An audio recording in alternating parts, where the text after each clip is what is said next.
Intro, midnight to 050. Dark cinematic music.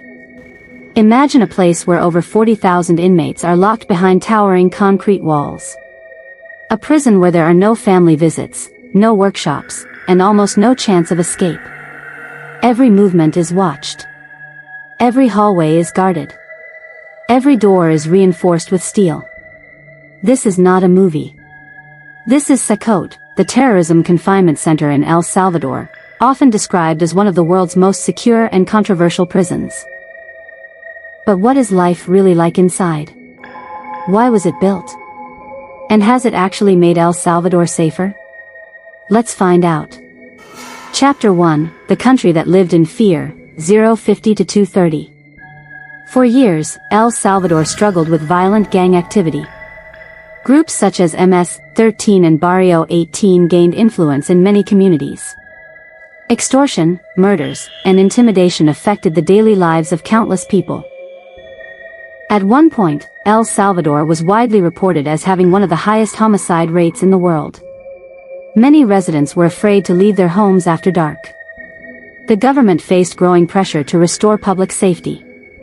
Then, in 2022, after a sharp rise in killings over a single weekend, authorities launched a nationwide crackdown. Thousands of suspected gang members were arrested.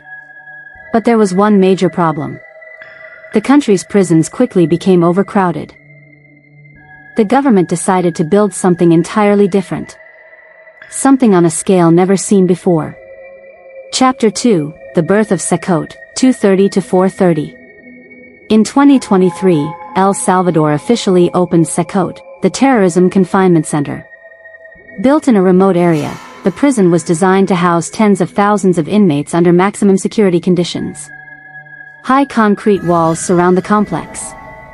Watchtowers overlook every section. Layers of fencing and heavily armed guards add further security. Inside are large communal cells designed to hold many inmates at once. Authorities have stated that the prison was created specifically to isolate individuals accused or convicted of serious gang-related crimes and to weaken gang operations. Government officials have described CECOT as a key part of their strategy to reduce organized crime.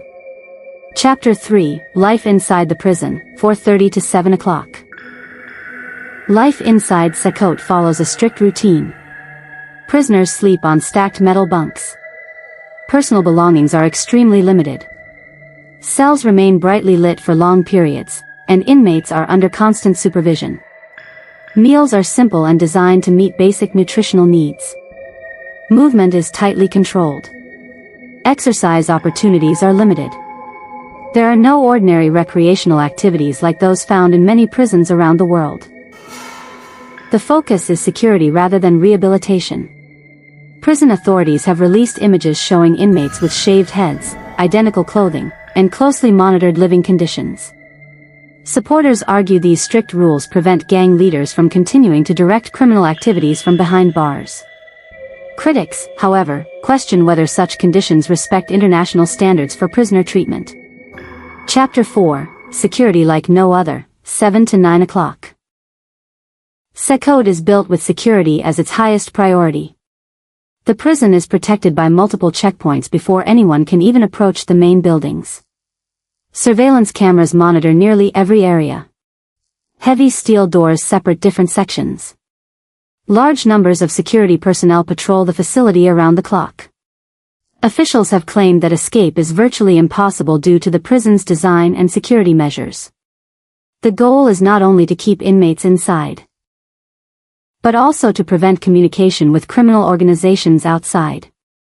Chapter 5, The Controversy, 9 to 11:30. While many Salvadorans have welcomed the government's crackdown on violent crime, CECOT has also become the subject of international debate. Human rights organizations have raised concerns about mass arrests, due process, prison conditions, and access to legal protections. Some critics argue that innocent people may have been detained during large-scale operations. The Salvadoran government rejects these criticisms and says its policies are necessary to dismantle violent gangs and protect the public. Supporters point to significant reductions in reported homicide rates and say many communities now feel safer than they have in years. The discussion continues around an important question. How should societies balance public safety with individual rights and the rule of law? Chapter 6, Has it worked? 1130 to 1330.